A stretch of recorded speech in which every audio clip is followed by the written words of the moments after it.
You're walking along a dirt road in the wilderness with millions of people surrounding you, all led by one guy who quite literally separated the ocean to create distance against an angry mob who was out to kill every single one of you, and claims all that he has done was by a God who is remaining faithful to a covenant to your nation.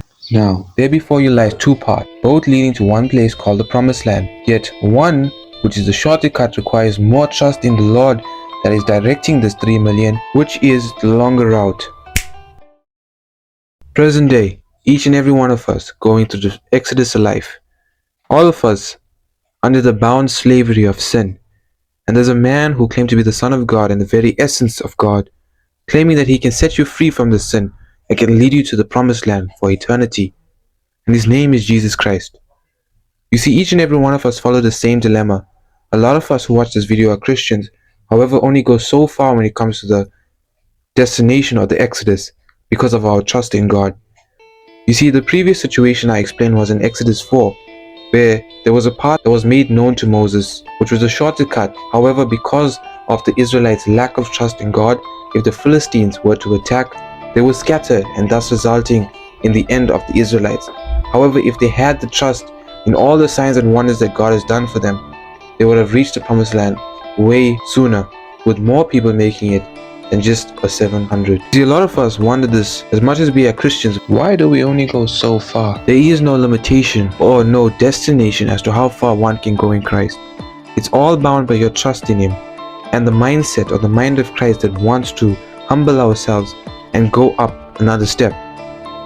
We need to understand that our strength does not come from within. Our strength comes from the trust in who God is. And what I mean in this is, trusting in the Lord does not mean to do good things. Trusting in the Lord means that through Him and because of who He is, there is now a desire to do what He wants you to do. You see, when we look at the disciples, we see the exact same parallel. A man who claimed to be God, Jesus Christ, yet because of the lack in trust, even in the signs of wonders portrayed in front of them, some betrayed, some denied, and some doubted. And unfortunately, many of us do this exact same thing. I put this video out there to strengthen the ones, or to increase the trust that you may have in the Lord, and it can only come from seeking the kingdom, which is Matthew 6:33. When we look at this verse, it's not about materialistic things. However, that is a fruit that is presented to us. But this is saying seek the kingdom. In other words, seek the harvester, not the fruits.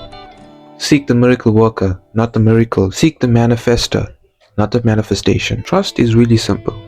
How many of us would really give our personal information, our phones, or even our cards to some random person that we just met a minute ago? None of us in the right mind would do that if we really treasure the things that we have. And it's the same with God. You see, the only reason why we find it hard to trust God is because there's no relationship built. You don't know who and what He stands for. You don't know which direction He wants you to go, because you haven't read what He said.